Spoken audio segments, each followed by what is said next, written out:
Welcome back to Global Eye. While President Trump has claimed that India will stop buying Russian oil, statistics show that this may be more of a pressure tactic in the ongoing trade negotiations than a reflection of any significant policy change, according to latest data sourced from energy tracking agency Kepler. There is no visible sign of a reduction in Russia's oil imports. Indian import of Russian crude is 1.8 million barrels per day in October. That's an increase of 250,000 barrels per day compared to September. Russian crude accounts for 34% of total imports and still comes with compelling discounts. Given India's balanced foreign policy stance, any blocking of Russian imports seems unlikely, according to Kepler analysts. Meanwhile, India's oil imports from the US have increased, but the upside is limited due to higher outright and transportation costs. So how should India navigate this tricky situation? Joining us is Kamal Sibal, former Foreign Secretary. Ambassador Sibal, thank you very much for joining us. Is this making it very difficult to have a trade deal with the United States? Donald Trump repeatedly saying that India has agreed to stop buying Russian oil, or they will cut back very significantly. They'll wind it down. But, you know, oil tracking agencies say that this is more of a pressure tactic in the negotiations. Reality is quite different. Now, the thing is that Trump has been saying this now how many times? I've lost count, that India must stop buying Russian oil, or India has agreed to stop buying Russian oil, or India has agreed to reduce buying Russian oil. It's a constant refrain. Now, when you keep saying the same thing over and over again, it ceases to be even a pressure tactic, because the other side then comes to the conclusion that this is being said far too often and is making it very, very difficult, in this case, our side, to actually reach some kind of a pragmatic decision on this matter, because it has been so highly politicized. Now, it is not a matter of a trade deal. This is not trade between India and United States. We are willing to buy more oil from United States if the price is right. And as it is, we have increased our offtake of US crude, and we can even do more as we go ahead, based on market-driven forces. So our purchase of oil from United States can be part of a trade deal. But our oil purchases from Russia, a third party, can't be part of a bilateral trade deal between India and United States. It doesn't make any sense. This is totally politicizing the issue with very different objectives in view, to create a rift between India and Russia.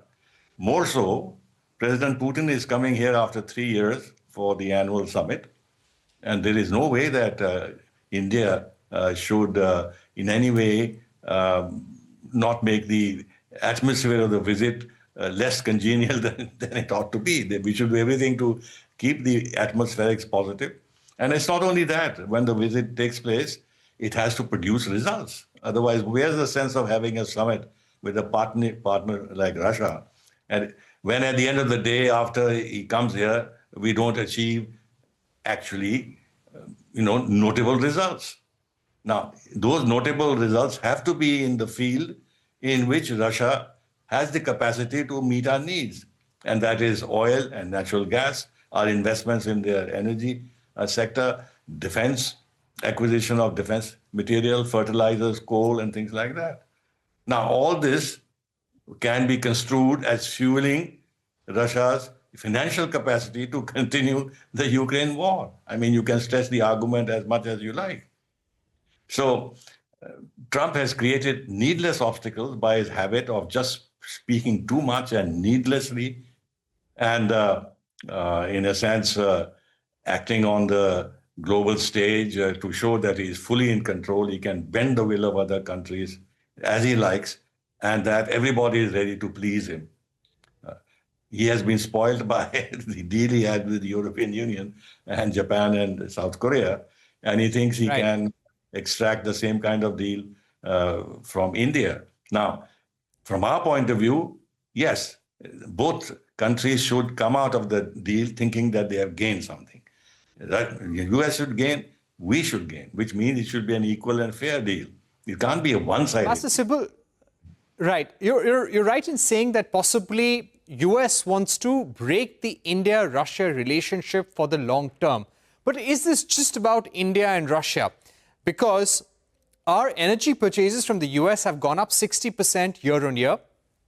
They will possibly touch $12 to $13 billion by the end of 2025. And by the end of this fiscal, it could well touch around 24 to 25 billion US dollars.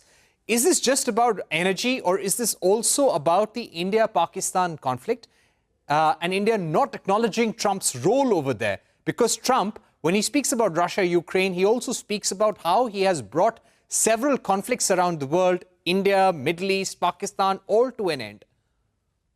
Well, yes, when you can't decipher what another person is saying, and then you have to understand what could be his motivation, then you look at all reasons why he might be taking an irrational position. And clearly, therefore, his new love fest with Pakistan comes to mind. Now, it is true, you are right to this extent that initially, when he wanted India to applaud him for having brokered the ceasefire and opened the door to him for getting the Nobel Peace Prize, and we did not oblige when Pakistan did, he was piqued. There's no doubt about it. And it is quite possible that he decided to punish India with an additional 25% tariffs for the reason that you are mentioning. And since then, he has continued in this vein by praising Field Marshal Munir, how he loves the Pakistani Field Marshal, even when the Pakistani Prime Minister is present, suggesting that Shehbaz Sharif is just stepping in on behalf of Field Marshal Munir, whereas the real person should have been the Pakistani Field Marshal to be on this occasion in Sharm el-Sheikh. You're probably right that this might be on his mind, but again, he has now said this 30, 40, 50 times. So what's the value of saying this time and again? I think there is, it's not polite to say it and not nice to say it. I think there is some problem in the manner in which President Trump handles America's affairs and his foreign policy, and strutting too much on the global stage constantly to draw attention to him and project himself as the winner in all situations, and in that process insulting people, the way he insulted the British Prime Minister at Sharm el-Sheikh, and of course the European leaders when they came and met him to discuss the Ukraine conflict.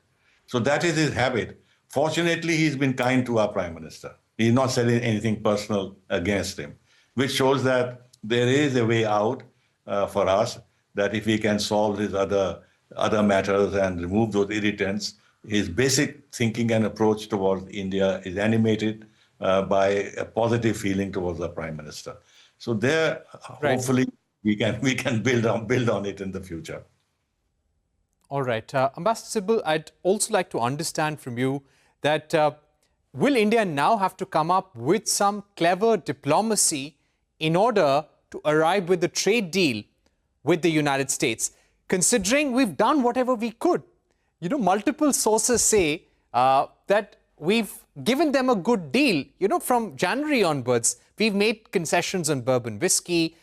We've made concessions on automobile tariffs, which have been reduced from 100 to 70%. People, and especially those in America, tend to forget that. We've done away with the Google tax as well. So we made all the right noises, and the Prime Minister has praised Trump's effort in Gaza. He has said that we are united in fighting against terrorism. So we're doing all we can. But do you think now we'll have to do something which is very different, some very clever diplomacy, something that Trump wants? I don't think we have much scope to do that. On agriculture, on dairy, our Prime Minister has spoken to the Indian public very clearly that in no circumstances he is going to sacrifice the interests of our farmers and our milk producers, our dairy producers, and our fishermen. So I think on that, in that area, there is not much that we can do. Perhaps a little tweaking here and there in terms of buying some amount of corn for feeding the animals, for animal consumption, and not for human consumption. But soybean, I don't know. That also some can be bought for animal consumption. So some small thing, some quota-based imports can be made. There's talk about allowing the import of, again, quota imports for high-end cream cheese from the United States and things like that. But that won't satisfy him. You remember when Sergio Gore came here and he met the Commerce Secretary? He talked about Indian investments in the US. Now, he has that in mind because the South Koreans promised $350 billion of investment, and now they actually are extremely upset at the manner in which this issue has been dealt with by the United States. The Japanese promised $500 billion. The Europeans promised, I forget the figure, I think $2 billion or something like that. So he wants Indian companies to invest, including pharmaceutical companies. Apparently, we tell them that, look, our companies can invest, but the cost of production in the United States will be much higher than the cost of production in India. So how does it help you? But I don't think they go into detail. Trump has some kind of broad thinking with regard to what he wants. And he thinks that the tariffs are an extremely powerful weapon because the draw of the American market is such that nobody wants to be excluded from it. And therefore, he can bully others to accept what he wants. But India is not dependent on the United States in the same way as Japan and South Korea and the European Union are. We are not dependent on the United States for our security. We have more margin for maneuver, though, of course, the US is our most important partner, and we would like to actually get rid of the issues that are preventing the relationship from moving forward and deepening. That we would like to do, but it can't be on the basis of what Trump wants. It has to be also on the basis of what we can reasonably give to the United States of America. So this tussle will go on, and I hope something can happen. I think they're waiting for some kind of a decision by Trump because the deal as such, whatever the deal, that is on his table. He has to say yes or no, and nobody is certain which way he will go. But if he goes the right way, then maybe Prime Minister can decide to go to Malaysia and there can be a meeting with President Trump. Personally, I am against the idea that the Prime Minister should meet Trump without an agreement on a trade deal first. Otherwise, it'll become very controversial and there'll be direct pressure on the Prime Minister. These things should not be negotiated at that level. Trump wants to get into this business himself, but that's not the way other leaders should do, and especially our leaders should do. All right. Thank you very much, Ambassador Sibal, for joining us with that perspective. So let's see what happens in the days to come. With that, it's a wrap on this edition of Global Eye. Thank you for watching. Goodbye.